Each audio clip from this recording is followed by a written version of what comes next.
Celebrity extra huge abagenya abayite nga bwetubeera guno mukolo guli gwa invited guests bebachi abagenya abayite tosobola kusako kirerese nabo duka ku mulyango bakubuuza kada eriwa era bakubuuza kadi ati kakati sibakyamuuza nze kadi bantunuulira ne bamanya nti ngwanidde okubanga oyitibwa okubanga mpitibwa kati ndi muyite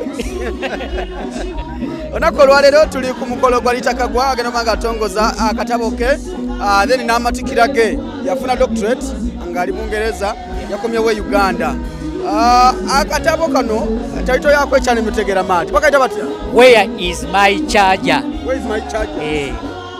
kati ngodamu otya ng'ogijjayo charger ng'ogimuwa Sola kolwaleero tuli wano tubanga tunyumyamuko kusongeza enjawulo ne Ritah Kagwa yatuyise we are invited guests Ritah Kagwa abasinga yagamba nti president wa bloggers ati Ritah Kagwa ati jukira president yali Ismail Access nafa ono nga yali vice kitegeeza vice oba taking over kati ye president abaliko mbwe kiri so kati ye president aliko sawa zino bwe kiri kati onako olwaleero yayise abantu ab'enjawulo obeerawo ku mukolo gwe basinga babeera ebweru emikolo gye bagikolera bweru ne batakomawo Uganda kino kitegeeza kyo kuba nti Ritah Kagwa mu linnya lyakoze nagamba nze kanzire ekyaddondo nkole omukolo gwange nsanyuke n'abantu bange anti kakati Ritah Kagwa okusinziira ku katabo ke nga packaging yako akatabo ako akawandiikidde nnyo munnayuganda ali mu kukozesa social media kati ayagadde ekintu ekyo amagezi ye gafunye ng'ali eyo aleme gagabana yekka agagabaneko naffe abali eno ewaffe waka kyova olaba nga azze n'akolera kuno ensonga eyo omuntu oba kumunyonyola Ritah Kagwa omunyonyola otya Ritah Kagwa omunnyonnyolanga omukyala social media blogger nga takuumako ekyo kyokka nga mukyala musomesa kati yajja ku kusomesa kwe n'akujja mu classroom n'akuleeta ku internet kyova olaba nti abaana abapya mu industry eya blogging bangi bayina kye bamuyigirako ng'oggyeko ekyokuba nti bloga w'amaanyi musomesa w'amaanyi eri abaagala okuyiga by'akola bano abaana bajja mu blogging n'okutandika omanyi mutimbagano guzze guleeta abantu bangi ab'enjawulo bubaka ki bw'oyinza obbawa nga tusinziira ku Ritah Kagwa engeri gyeyisizaamu n'engeri gyakumyemu ekintu kye tali mu ggwanga naye emirimu gitambula ng'ali ewaka okufaayo okunoonya okumanya kintu kikulu nnyo n'obutamala gakyamuukirira okuwa abantu amawulire amafu siwulirangako ebbanga lyemmaze nga ngoberera Ritah nga baali bamututteko mu courts of law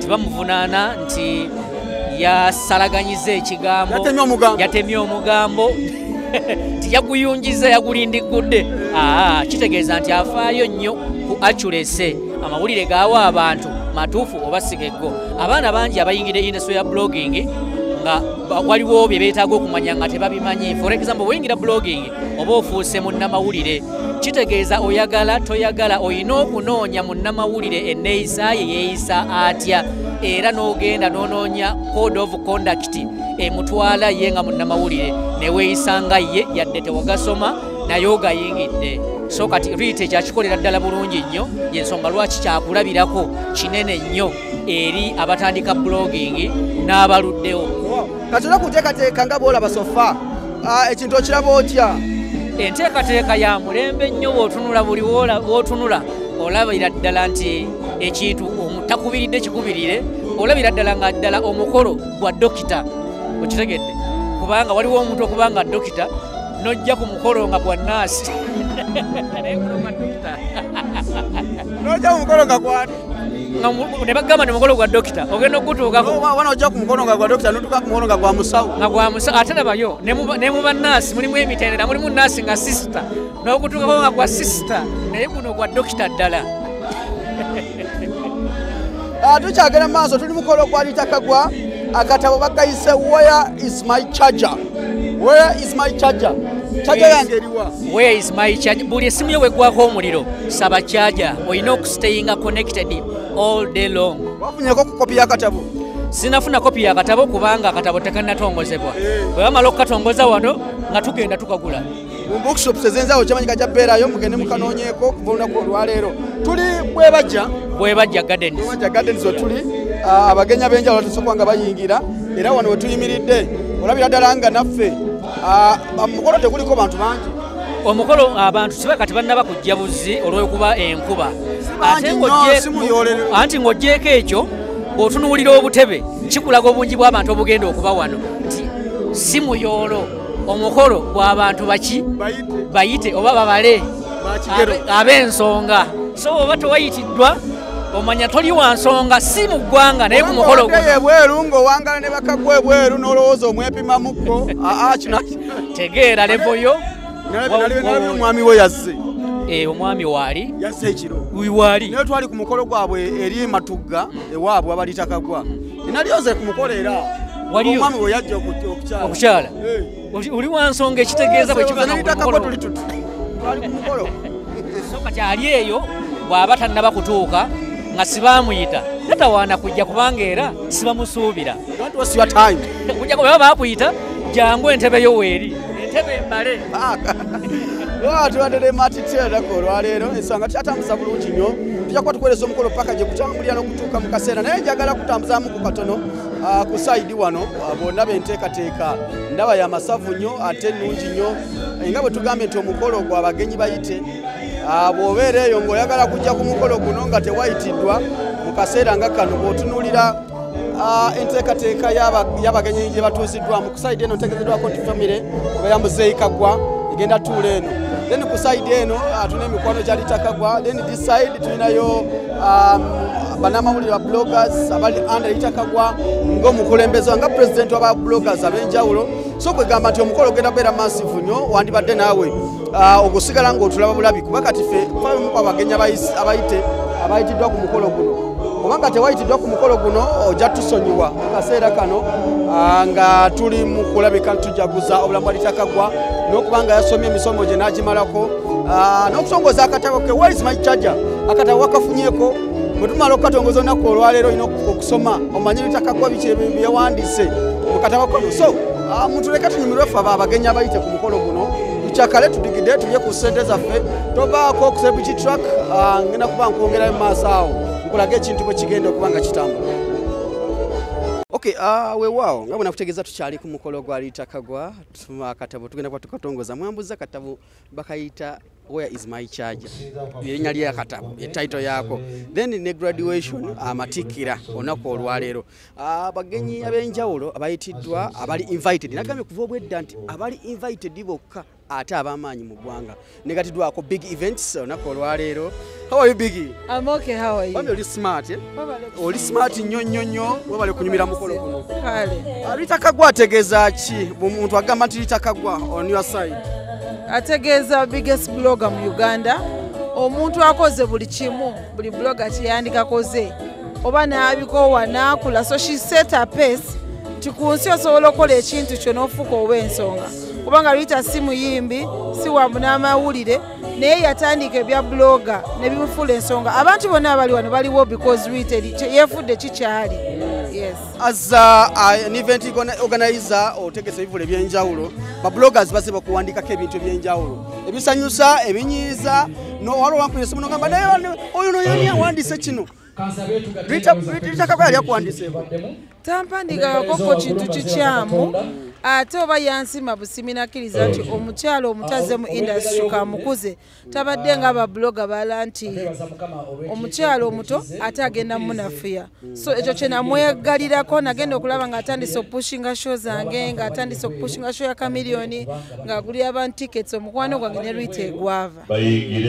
Any message to her nga celebrating olunaku olwaleero obulamu bwe and n'okumalako okusoma? Dr. Ritah Kagwa gwe mpita baaba nsaba Allah akugondeze buli kimu bweyagala omukolo gwo abantu bali wano because of you ate abantu bali wano olw'omutima gw'olina ate abantu bali wano nti kubanga watandika omutimbagano gwe bayita gw'aba bloggers gye gufuuka ensonga so today is your day yongera okusoma yongerako amadaala tukwagala. Awo bako obulidde bulungi kuva wa mukyala big events olunaku olwaleero bwe mukubazze ku pate olunaku olwaleero kunyumirwamu kunakusanyuka ne Dr. Ritah Kagwa era mutusongera okucelebrate nga tuba blogger tutegeeza nti this is a big milestone oleka tuwongeddeko itufaale ery'amaanyi munaffe tumuweereza Ritah Kagwa tukyagenda mu maaso n'omukolo gwe tova Yes. So nalwekyo ffenna buli omu wantudde tulawo tunnekakkana buli kimu kigala tambulanga bwe kiri binsanyusa bye tutolako butozi ebigenda okuba nga bikunyumira nnaku lwaki lwano mikolo giri ebiri mugumu tulina okwa graduation party then kugatta n'okutongoza akatabo kaffe olunaku lwaleero solo nekyo tugamba nti woli wonna ebyokwerinda bigumu oba ekidduka kiri wabweru oba kiri luddawa tugamba nti buli kimu kiri bulungi kati tulina ba ashazi baffe etaata abanekanikanye ennyo babayise ba village wati erinnya eryo muli weewaawo okay DJ Steady otyo twagala mugezi bandiriza mikwano twagala Kagalo na Kalulu bye byokka bwe twogera omujaguza waffe alimo kufuna ku kifaananyi then tuyingire twagala mugezi bandiriza bw'aba ayingirawo tulina omulaga essanyu n'akajjanjabiri n'akalulu kasooka maliriza ebifaananyi then tuyingiremu DJ olina okuba nga oli Steady kuba oli musajja ali professor ekyokola okimanyi bulungi. Ladies and gentlemen, yes, the reason why we're here today, yeah, this is the hour, this is the moment. Wow. I want you to get in the mood of happiness. Montegere sanyu tulalenga ate esanyu liberawo mu bungi n'akalulu kali akaakajanja owa decoration bw'oba osobodde okunyigiriza ku generator nempa ku mataala nenyongera ku mataala would be amazing. Yes, would be amazing singa osobodde okunyongera ku mataala.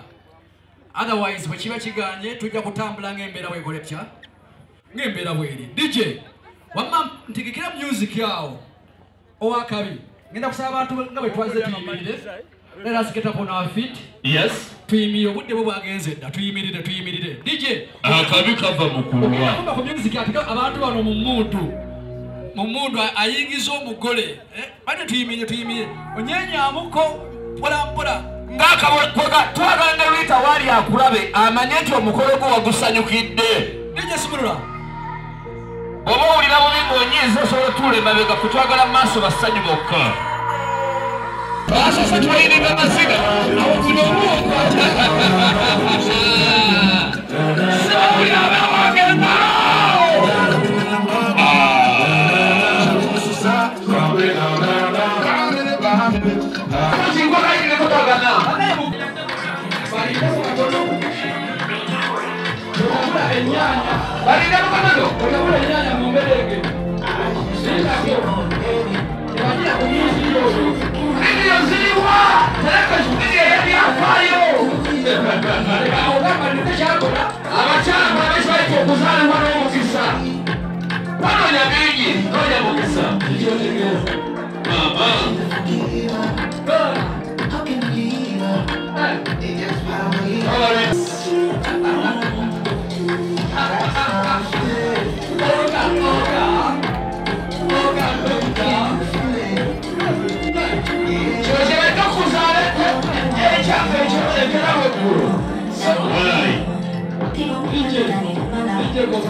omanyi obuzibu obujjanga omukolo guliko ba VIP beerere baba tebakubangalo kubanga ebitiba bira biki bingi wabingi ngenda kusaba ssebo n'ennyabo manye olina ebitiba bingi naye olunaku olwaleero lwa Dr.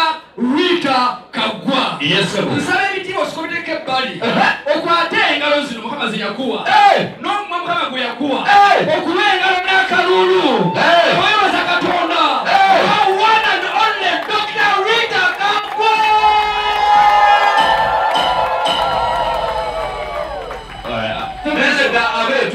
Abena tutusinga abeeyo wama abena mwekalo galona akalulu n'akajanja otegedde era yo family kubadde tukisuubira basebo ne bajja okasemo tusimu tuleko dada Kase musukemutuleko.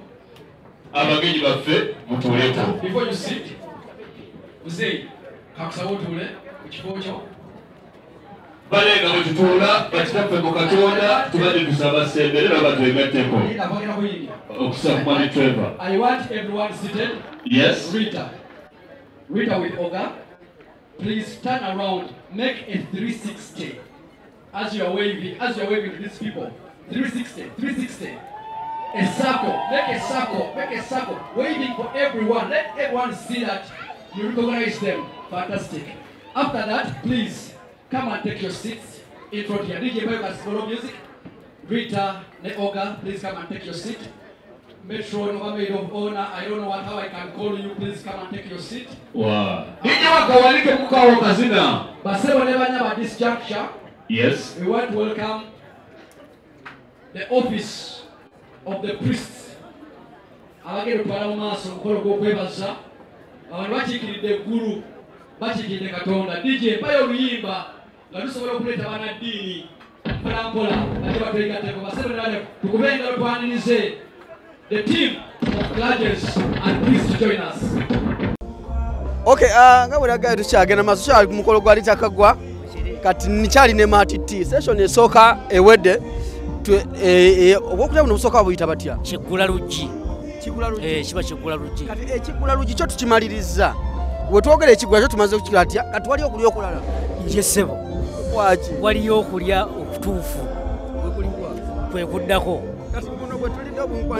kati buno kubadde kusenya amannyo tumaze okusenya amannyo gawagala tugenda ku kulya okutuufu woyagali abasobola okuwongera bwe kiri andi nze nakalya enfunda bbiri naye ng'ate ndya kiggula luggi ekooti etuyiseeko amaanyi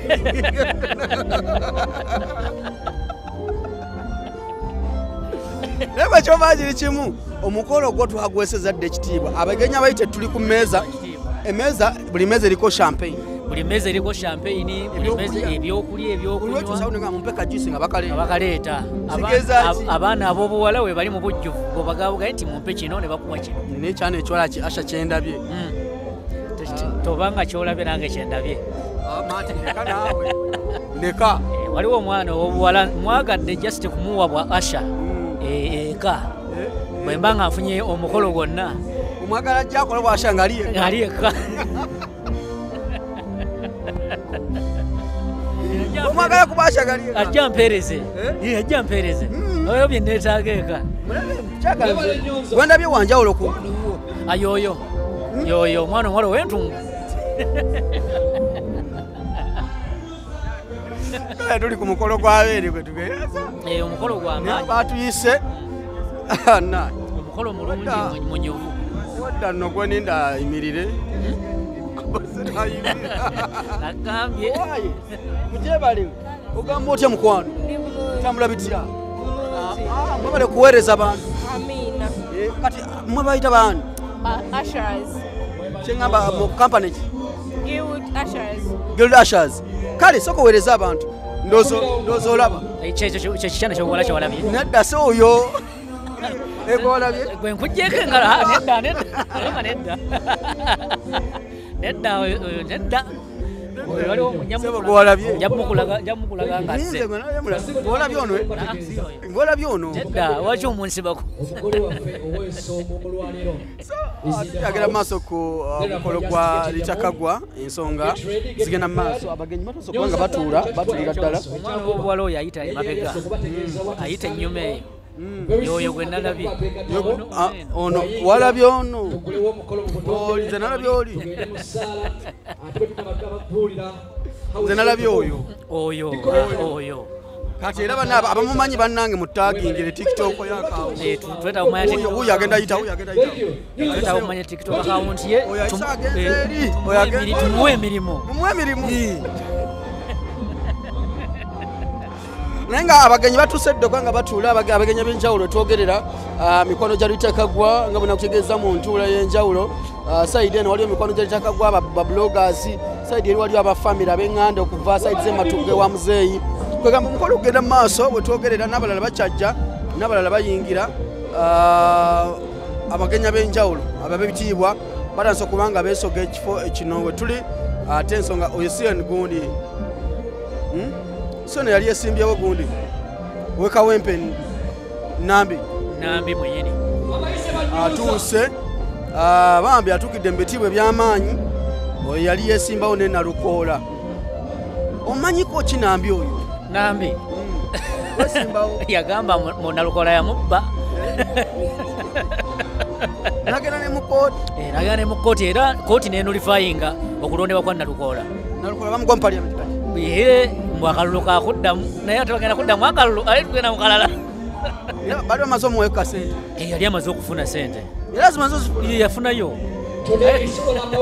ate emmotoka ez'emmotoka yali baalagira bazimuwe bate kubanga bazimuwa ez'emmotoka kati bagenda omugjayo nga buli kimu akirina maze okwekubako enfuufu so bannaye tukyagenda mu maaso mu mbeera abagenya b'ebitiibwa batasoka nga batuuka naye bwe tugatteko Omukolo tukyakuweereza atukuwa kasavu kanyama wano ne wali okulabika nti tutuusaako obulungi ennyo tova kusebitulaka tukyagenda maaso obulabizi w'ennamirembe yawummula Reverend Canon Nelson Kaweesa tukwaniriza nnyo ssebo omukolo guno omukulu ate n'okukkiriza okujja okubeerawo ate n'okulaba nga okola byonna by'ogenda okukola mu kifo kino ebisingawo Mukama ayongere okukozesa tukwagaliza ekiseera ekirungi tugenda kuyimirira tuyimbeyo oluyimba famire yonna ezi musakagwa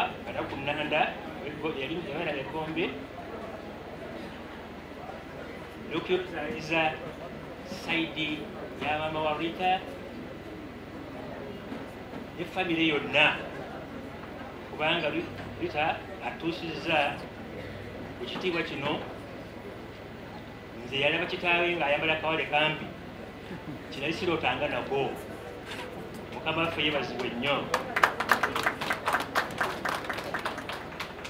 Ritah omuntu wa nsi yonna emumanyi watutumu kale ali amanya nti tuyinza okufulamu omuntu wetutumu mu nsi yonna bw'atyo olwekyo tuli basanyufu nnyo njagala kukuyozaayoza Ritah olw'okumalirira okuwayo ebiseera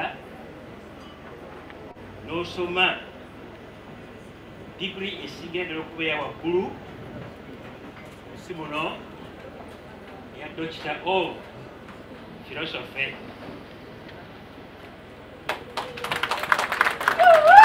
kitwala ebiseera biwanguko kitwala ensiigi eziwerako kitwala okwewaayo okugisoma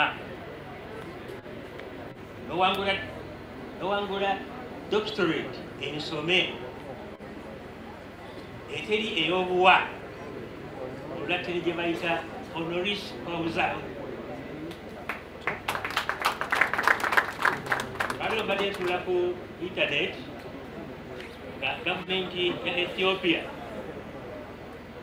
mu July omwawedde yayisa etteeka tere muntu kuddayo kweyita dokita nga digiri bagimuwa buwi anabyekiranga eyo mu yunivasite gye bagimuwa terifuluma teri Ethiopia yagaanyi teri kubyeyita ebweru teri mukozi wa gavumenti teri munabyabufuzi kugimuwa ekigendererwa abantu basome baleme okufuna ebyobwereere abamu bagula nabigule ku intaneti okwo nowayo sente nokikuwa naye Ritah yasomye webale nnyo abazadde tusanyusa okubalaba mwebala okujja banaye mu ngeri ey'enjawulo twogere engalo ez'omuyiga tuzikubira abazadde eye special way n'akalulu mukagateeka abazadde abatuzaalira abaana Sabotateera kkiriza twanirizeeko nnyo ajja tukulota omu naye amaze otubanga twegattako kulwa Ritah Kagwa agadde tasigalayo tulinayo wano kale taata gw'onaamanya bagamba akali amaggwa kekamanya bwe kagagaaya kati kankuwa omuzindaalo gw'onaamanya bw'onaagugayagaya w'ogugowe n'ogunziriza naye ng'okimanyi tukyaliwo. Mukama yeebazibwe bannange tuli bangi naye waliwo n'ebyenjagala buli omu abeeko akagambo kayogera ku Ritah Kagwa. Nja kusooka ne maama Masaka mama musanyusa basookereko ye yajja okuyita anaddako. Blogs posted, but she stayed focused. And while the noise tried to distract her, she was busy securing her doctorate. And yes, the salary also graduated. To Dr. Ritah, you have walked this road of perseverance. You have earned every moment of this celebration. The world you're stepping into needs thinkers, builders, healers, and leaders like you. Remember, the degree you hold is not just a title, it's a responsibility to rise higher, to lift others as you climb. Oli mukyala muzadde, oli mukyala mukozi, kale oli byonna. Ritah nkwebaza. Ritah nkwebaza emirundi gyonna, weebale nnyo maama, weebalire ddala. Ritah weebale okufuna obwa doctorate. Tukwebaza nnyo mukwano, weebale nnyo, weebalire ddala maama. Akazindalo kano kankawa Mama Harriet Abarangi from Toro Chekengwa. Thank you so much. Good evening, ladies and gentlemen. Look this side. Thank you. I'm glad to see you all. Mwenambaniriza bannaye mwebale kujja, mwebale kutwagala, mwebale kwagala Ritah Kagwa. Without wasting time, obudde tulina butono, kanyebaza omwana wange ow'obuwala.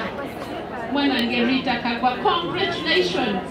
Naye obudde tulina butono, naye mbadde nsaba munnyambe at least 1 minute mumpe akayimba ka congratulations. Briefly,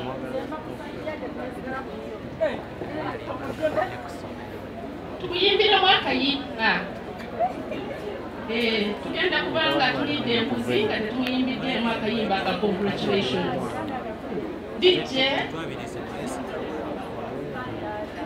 mwanange Ritah, webale kusoma, webale kuba mugezi nga ffe bamaama bo, mukafu abazadde bo. Webale kusoma.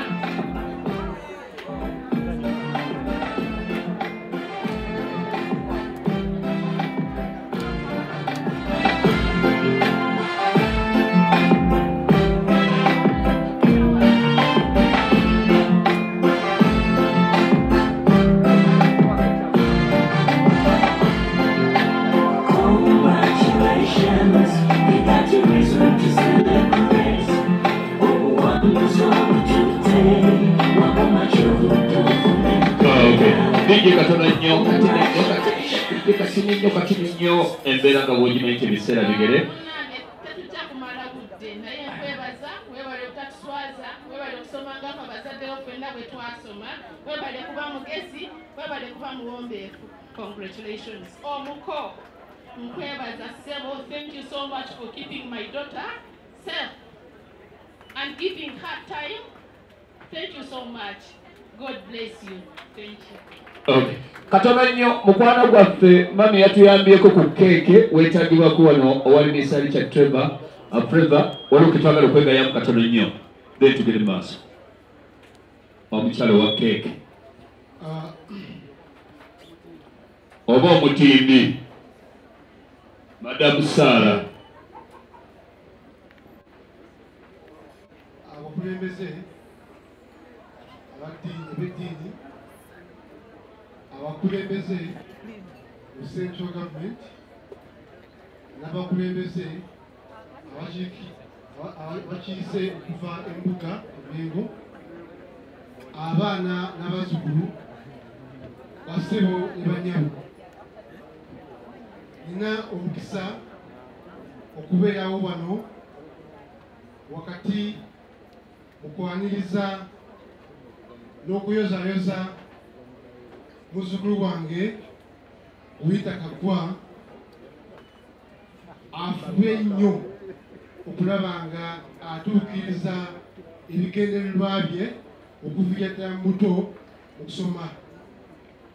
Ritah, we as the family of Nakinsige, we can congratulate you so much for having attained that doctorate.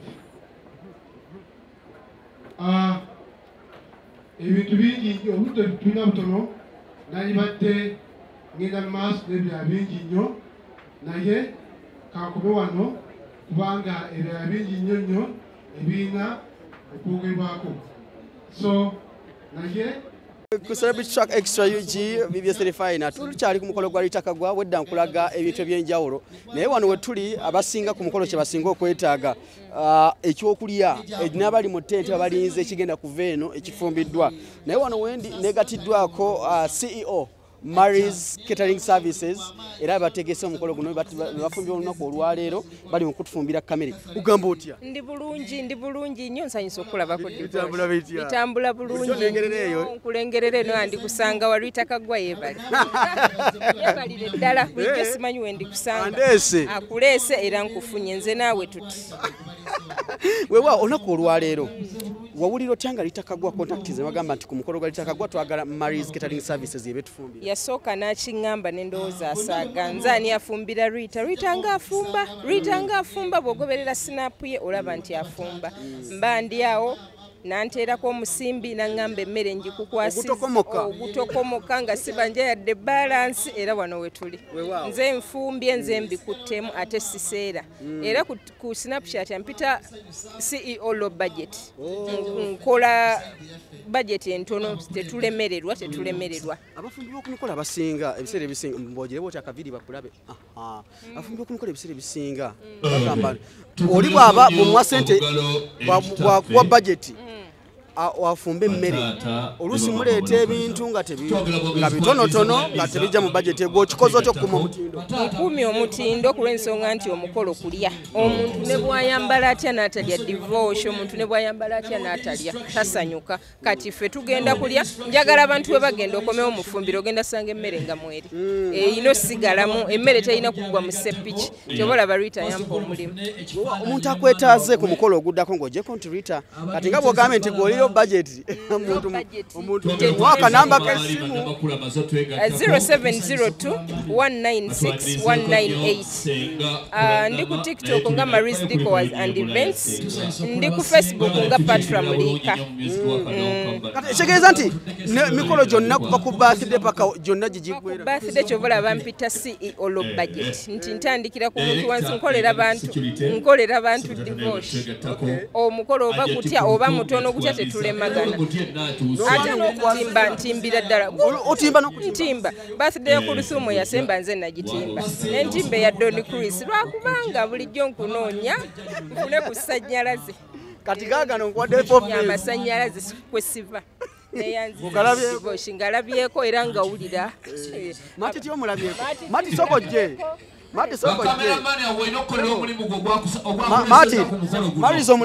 Marizi mulabye akanyiriro omanyi ebiseera ebisinga obungi omuntu afumba ekyokulya olina kubanga olabikanga kyakulya kati Marizi agiddeyo ddala ekifaananyi kya ekintu kyakola manyi omuntu atategeereka naye bwakuwa ebyokulya biba tebijja otandika okweraliga nampa obutwa nsanyusa obbalaba mwembi nsanyukidde ddala Ritah abantu sizaako katukwatagane kale kiwedde ensonga zo z'otambula Mary's Catering Services bafumbye ku mukolo gwa Ritah Kagwa era n'emikolo emirala egy'enjawulo nga bwakugambye enamba z'essimu zikuwadde enamba y'essimu 0702196198 oli yagikutte enamba y'essimu eri 0702196198 kyekyo kati ate tweyongere tukole kimbere bulungi mweraba abayita abiri bejjukanya omukulu ono gwe mulaba ye Lily Bodyguard gwe mubadde muwulira gwe mubadde mulaba abadde ababuzaako otulo ku lw'omukolo guno kamusabe Lily oyaniriza abagenyi bano gwe bano bagenyi bo nebakubadde bazita bagenyi ba Ritah gwe babatuuseeko baanirize bomenshoningeko bamenshoninge beweerabidde weetonde ng'obudde bukyali bw'omaliriza oyaniriza omugole w'olunaku ekitiibwa nkikuwadde tukube engalo bana ezalelu banange mwe bali kujja sense okubalako mwenna mwebakoze ekitiibwa omukolo ekitiibwa enfuna ekisimu nyingi honorables bangi bajja n'abayimbi bangi bankubira amasimu mbawa locations bapeni okujja to celebrate with Dr. Ritah Kagwa naye nga gyakwebaza recognizinga wano abantu abazze recognizinga Sheri Matofubambi azze thank you for coming recognizinga Grace Nakalema thank you for coming recognizinga Dana Narubega Kabite thank you for coming recognizinga Nalongo Chitone webali kujja recognizinga bambi bakona wakiro tuubirako bubuzi tukutegeera netukumanya woli njagala okurecognizinga omukyala akulira abasawo b'ekinnansi mu Uganda Senga Kulannama senga tuwuubireko Senga Kulannama Senga waffe Senga Kulannama omuwala abalina emikolo mingi nga bamuyise naye n'agamba kajje njakwa kurecognizinga Shira Nabasumba mukyala Kasiko Mutaasa yoyo mukyala mu redi mama tuwuubireko tukulengere Kasiko Mutaasa era ngambi mwami wajja njakwa kurecognizinga Dr. Kurutumu Education Officer Ministry of Education Dr. Wuyo banaye Dr. Aisha Kasolo naye ngambi ali mu kkubo ajja atuuka otyo njawo kurecognizinga mama waffe omulungi mama Alima Namakula amina ali nnyo kujja wali wano njawo kurecognizinga ali gwonaaleka waliwo akusibye bati amaaso agondese njawo kurecognizinga it is fast from UK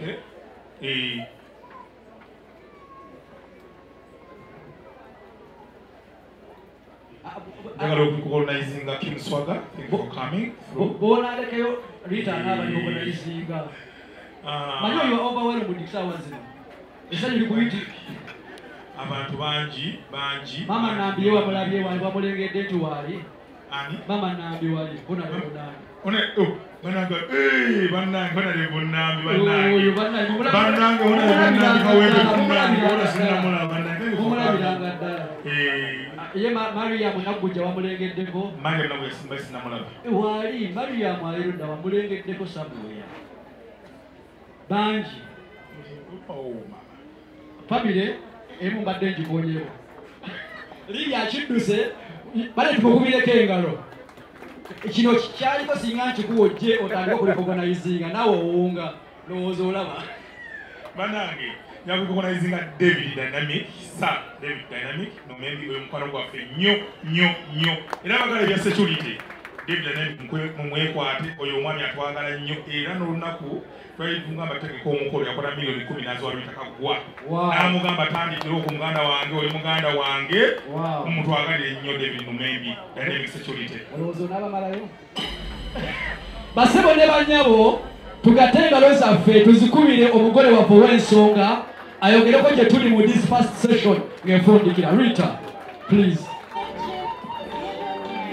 mukube ku ngalo ezisingako awo bannange zino za mugole ziri zibadde zange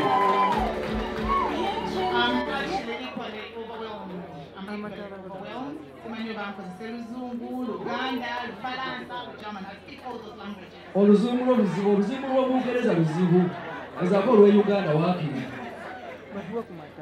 ow'amataala please Ritah linda mukama Mukama Katonda nezirako abantu family and friends, ladies and gentlemen, I've got family here on my graduation and book launch. You all look amazing. Literally, buli muntu getwawadde invitation olaba omanyi guno omukolo gubadde gwastructured by invitation. So like bw'oba oli wano, you mean a lot to me. Ne bw'oba osobera okujja bw'ogenda kujja late ng'olina commitment, I'll still appreciate you. Buli muntu azze wano atusambeeko kubanga eri session eya graduation tulina okugimala tutatukwate book launch. Mukalire nze host. Muliye buli kimu kye mwagala, musmilinge, look nice, mubifaananyi. Twagala okwebaza media houses have been PPA, Stefani, Vision Group, Monitor, NBA, sanyuka banyange wini kulengera. buli media house eri wano bane njagala okubeebaza. Njagala okwebaza Mwami Kagwa. Omukyala n'omwami Mwami Kagwa mutuubireka obugalo. Omwami oyo simanyi nakumanya. That's my father. Abangi oluusi mungamba, Ritah, why are you older than your father? Yeah. Tago wange yagana okula ali awo bali 20s simanyi nakumanya. Bana nga balungi nze omuwala abadde asinga empisa mu family. Temwekoonako mbalaba. Nze nsinga tuli abaana 8 mu family zasingemu empisa. Nze nsinza okusoma kanneewaani.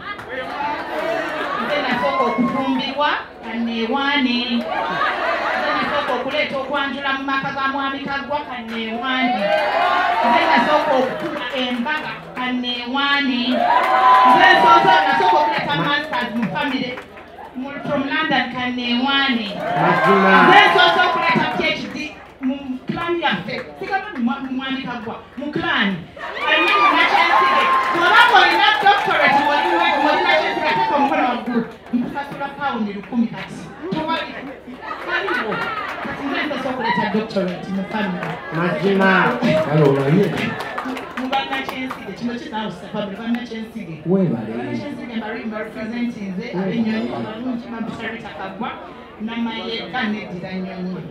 Abenyonyi gye muli? Abenyonyi gye muli. Abenyonyi oye.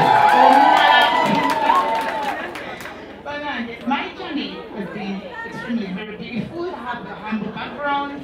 I won't really go along with the schools that I've attended, but I'll acknowledge all the schools that I've attended and really glorify them, because without them, since I like the changing. Natuuka n'ensoma nanemala nekola nursery nengenda mu primary nengenda mu secondary. I've been actually in very beautiful schools. Maze nkoze master nina degrees 3 njagala obajjukisa. Nina ya education, nina ya aviation and maintain kugamba manyi okukanika ennyonyi, education nzinsomesa omutendeke United Kingdom ate nga na specializing mu special needs abaana abalina obulemu. So bw'oba olina omwana ng'alina obulemu oba especially ng'olina ofailinga okucommunicatinga naye nze kwinga ekyo omusomesa nze byonna. Kati tulina challenges ezibeerawo mu education namala neefumbirwa. Kiba omanyi bw'oba oli mufumbo twakazaganya ndi blogger nkola biki twafunamu lockdown netutuulamu nenama lockdown eno ntukolere ki nenkolayo masters endala 2. Abalungi nina degrees 3 nina masters 2 ne doctorate. There's a transcript that is alina mu nyumba zange. Ebitabo byange nga namalika oli so qualified. This is not you. This is not you. Nenamba tajakoye tusebeera bansikire akanzirayo nkole doctorate. Abalungi nenzirayo nenkola doctorate degree in education psychology. Mugena kumubuuza Ritah, what's an AP? Education psychologist yani. Education psychologist y'omuntu specializing mu bantu abalina well-being issues like depression, disabilities, abantu balina obwongo, mental illnesses. Kati tubeera n'obuzibu nti n'abantu abasinga mu tertiary institutions, they do not matter about students that are having those. Naye UK is extremely very vital. Okubanga osobola osoma nga mental well-being yo alert. Osobola okusoma nga sitolera kubanja fees. Osobola okusoma nga tolina mu divorce issues. So an EP comes in and we work along with multidisciplinary teams. Those are doctors who want to make sure that we support your well-being. Nakugukira era wenjogerera kati SACS bampadde okubanga ngenda kusomesa psychology era Kingston University bange mugenda kunda bamusemsemba nga nze lecturer wa muntu mukubenga mbadde nga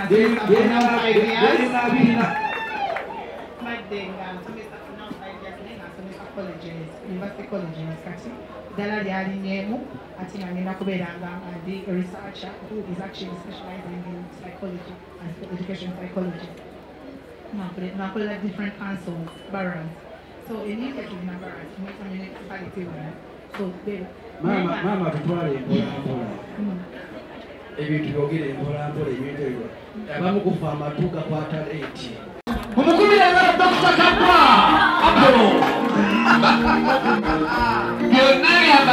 ky'okwasizza taata ekyo wakikolerera buli kyebalema okutuukako omwana wo wakituuka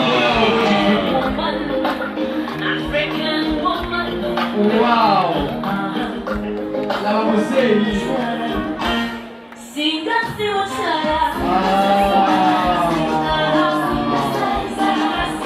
webale nnyo mukomukomoka ayambulekaawo taata tukutikidde doctorate in psychology mukubagala nakaluluma naye Dr. Apollo Kagwa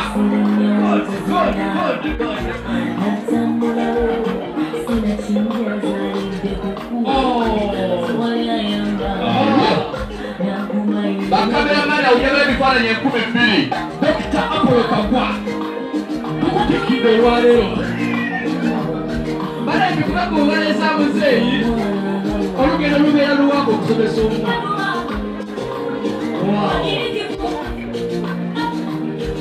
Thank you. Thank you. Thank you. Thank you. Thank you. Thank you. Thank you. Thank you. Ritah, this was not on part of the program you gave me. Nimutabanga ekiwulira. Nsaba abazadde abali wano. Tulabire ku muzeeyi Apollo. Wow. Naffe abaana abali wano. Tulabire ku Ritah. Nsaba Ritah, simanyi ebungereza oba bufukamira. Naye ffe wano e Buganda tufukamira. Ngenda kusaba abakulu ono bamala okuba ekifaananyi mukibaze okuba ekifaananyi ekyo mukikube bulungi mukimaliriza kigende mu mpapula z'amawulire amawulire geranda nesingamanyirebagatebakakale Daily News kagende mu Daily News. So kibwede. Thank you. Ritah, nkusaba obukamyeko mu maaso ga taata obereko ebigambo bibiri bisatu byeweebaza taata mu ngeri y'enjawulo. Bannaye tuwulirize, this is the right moment okusiima omuzadde. Thank you, Ritah.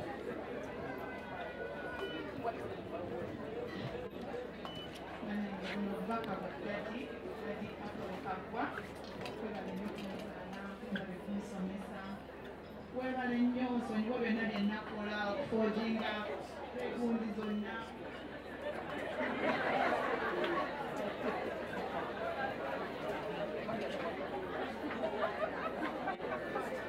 tuwulirezeewo nnyawo guno omukolo sinengera nekya gunaddibwamu. Njagala okwebaza okumpeerera, njagala Mukama omwebaza okusobozesa okubakuwa obulamu. Era njagala okwebaza kubanga tiwabeerawo kwonna nze koolaba tebangobangako amnation. Nze nsooka okusasula school fees in full.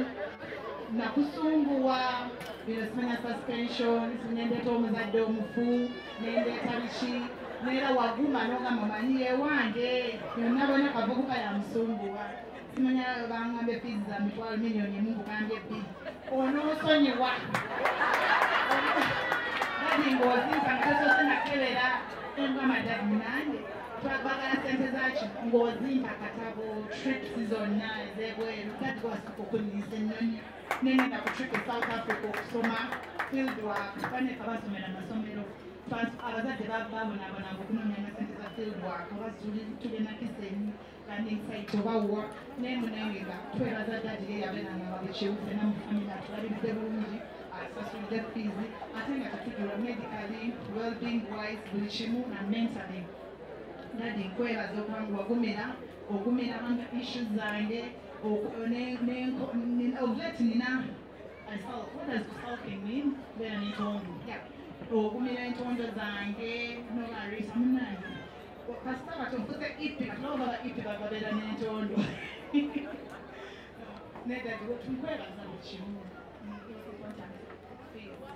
Ezi zo zirabe we ziraze nkuswaziza nange nekyankwebaza webale nnyo nnyo nnyo webale butanswaza ate webale kunfuula dokita omangu ago abazadde omugalo ekyo tekituukikako ne kukyakolerera.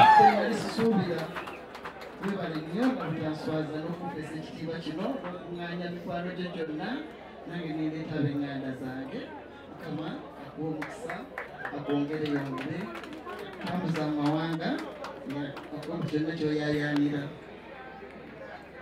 Ulibanekyusa saba Mukama akutunuleko na kisa buli bwe nzijukira engeri gye walwana tulina ekyansi y'okukula basajja batono nnyo abagenyi baffe abalungi abaagalwa twagala bategeeza nti enkuba ekedde tusobola abamu okutuulera ne tugaziwera ddala netuddayo gye twabadde kusooka. Online platform users. Are you curious why some bloggers earn a small fortune while others struggle to gain traction? What secret tactics and strategies separate top creators from the rest? One of the biggest challenges in blogging or podcasting is growing an audience and keeping them engaged. Many fail, not because their content is bad, but because they can't generate enough traffic. This book shows you how to think like your audience, build a consistent brand, and stand out in your niche with high-quality content.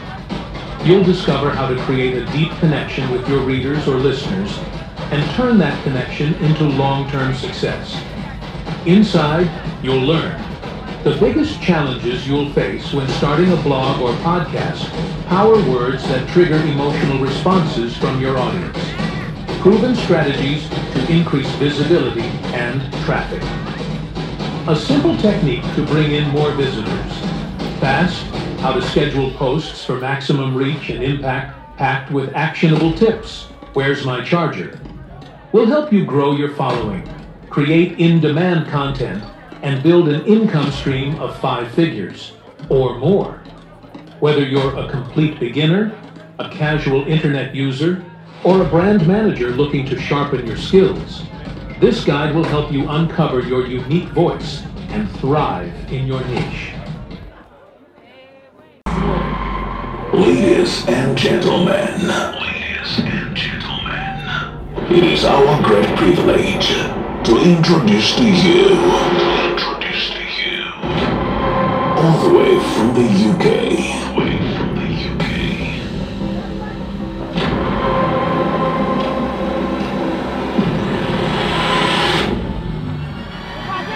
this is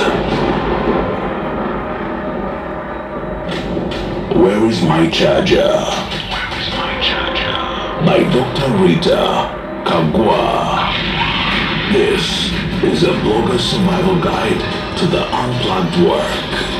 Thank you for being here, and may you enjoy the book. Lights on. Lights on. Great. Au. Kalage mama kalage kateke mubanga katabo. Au light igazijja. Salo yagenze da. Yandi kogerede.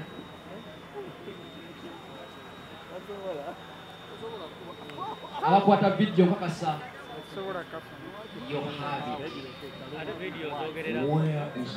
Where's My Charger? A survival guide for online platform users. Are you curious why some bloggers earn a small fortune while others struggle to gain traction? What secret tactics and strategies separate top creators from the rest? One of the biggest challenges in blogging or podcasting is growing an audience and keeping them engaged. Many fail, not because their content is bad, but because they can't generate enough traffic. This book shows you how to think like your audience, build a consistent brand, and stand out in your niche with high-quality content. You'll discover how to create a deep connection with your readers or listeners and turn that connection into long-term success. Inside, you'll learn the biggest challenges you'll face when starting a blog or podcast, power words that trigger emotional responses from your audience, proven strategies to increase visibility and traffic, a simple technique to bring in more visitors, fast, how to schedule posts for maximum reach and impact packed with actionable tips, where's my charger, will help you grow your following, create in-demand content, and build an income stream of 5 figures or more. Whether you're a complete beginner, a casual internet user, or a brand manager looking to sharpen your skills, this guide will help you uncover your unique voice and thrive in your niche. Thank you. Ladies and gentlemen. Ladies and gentlemen. Thank you, RMK. We have unveiled the book of the century, Where is My Charger? Dr. Ritah. Ladies and gentlemen, it is our great privilege to introduce to you, all the way from the UK,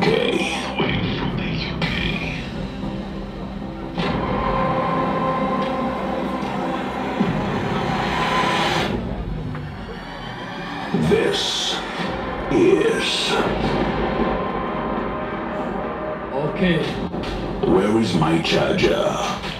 Thank you. By Dr. Ritah. Doctor, manyi ekintu kino tusobola okitwala paawo ku makya. Kankusabe ositepeyo katone mabega and 3 steps behind.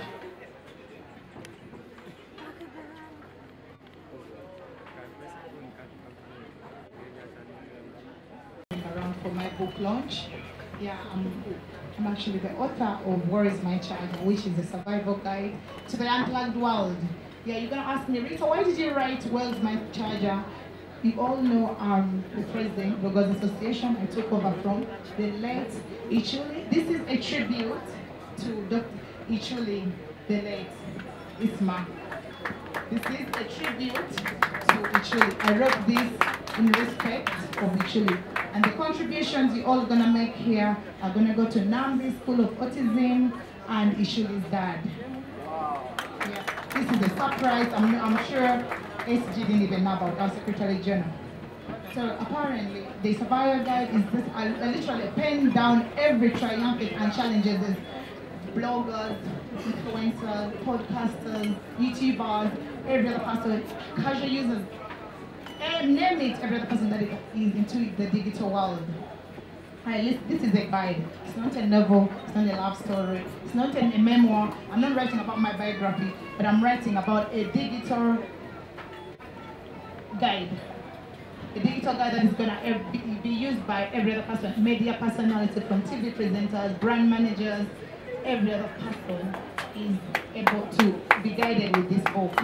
You know, you've seen how I've made it from there to there, then you'll be knowing how I've made it through monetization, optimization. I've guided you, every business owner that is using social media to make it, I've literally penned down everything in this book. I'm actually summarizing, I'm actually giving a preamble of this book just because I want you to make sure that you get the book to be able to know it. I've talked about crypto, because I'm into crypto. I've talked about clothing line, hairline, just take a luxury hair. I've talked about travels discovery, I've talked about food blogging, I've talked about brand managing, branding, I've talked about literally managing pages on all social media platforms. So this book is a survival guide to make it up to 5 figures.